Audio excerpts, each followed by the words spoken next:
મિત્રો સ્વાગત છે તમારું મારી યુટ્યુબ ચેનલમાં। તો મિત્રો આજે ગુજરાત પોલીસ કોન્સ્ટેબલનું રિઝલ્ટ જાહેર કરી દેવામાં આવ્યું છે। તો રિઝલ્ટ કેવી રીતે જોવું તે આપણે આ વિડીયોમાં જોવાના છે। તો વિડીયો શરૂ કરતાં પહેલાં જો ચેનલ પર નવા હો તો ચેનલને સબસ્ક્રાઈબ કરી દેજો, જેથી કરીને આવનારા તમામ નવા વિડીયોનો નોટિફિકેશન તમને જલ્દીથી મળી જાય। તો વિડીયો પૂરો જોજો અને તમારા તમામ મિત્રોને અને ગ્રુપમાં શેર કરી દેજો। તો સૌપ્રથમ તો આ વેબસાઇટ ઓપન કરી લેવાની છે। આની લિંક આપણે ડાયરેક્ટ ટેલિગ્રામમાં આપી દઈશું, ત્યાંથી તમે ઓપન કરી શકશો। તો ટેલિગ્રામમાં વેબસાઇટની લિંક મળી જશે અને આ ઓપન કરી લેવાની છે વેબસાઇટ ઓપન થઈ જાય।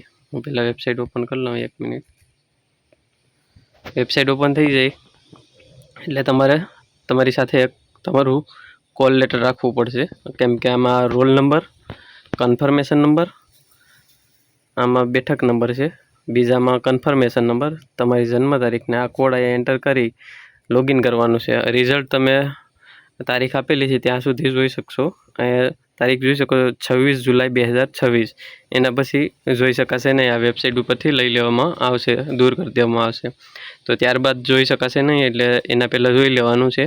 જો રિઝલ્ટ જોવામાં કોઈ પ્રોબ્લેમ આવે તો ટેલિગ્રામ ચેનલમાં વોટ્સઅપ નંબર આપેલા છે, એના પર કોલ લેટર સેન્ડ કરશો એટલે રિઝલ્ટ જોઈને એનો PDF અથવા સ્ક્રીનશોટ મોકલવામાં આવશે। તો સૌપ્રથમ તો હું તમને કહી દઉં કે રોલ નંબર ને કન્ફર્મેશન નંબર કયા નાખવાના છે। જ્યાં કન્ફર્મેશન નંબર નાખવાના છે ત્યાં એ તમારે ઉપર જે દેખાય છે એ કન્ફર્મેશન નંબર છે, એ લખેલા છે। અને રોલ નંબર, બેઠક નંબરમાં તમારા જે સીટ નંબર હતા એક્ઝામ આપતી વખતે એ નાખવાના છે।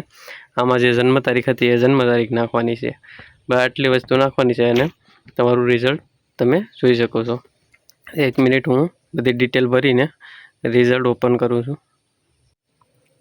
તો તમે જ્યારે બધી ડિટેલ નાખીને ઓપન કરશો એટલે ઉપર તમારું નામ, કન્ફર્મેશન અને બેઠક નંબર હશે, નીચે બીજી બધી ડિટેલ હશે અને સૌપ્રથમ તમારા પાર્ટ એના માર્ક હશે।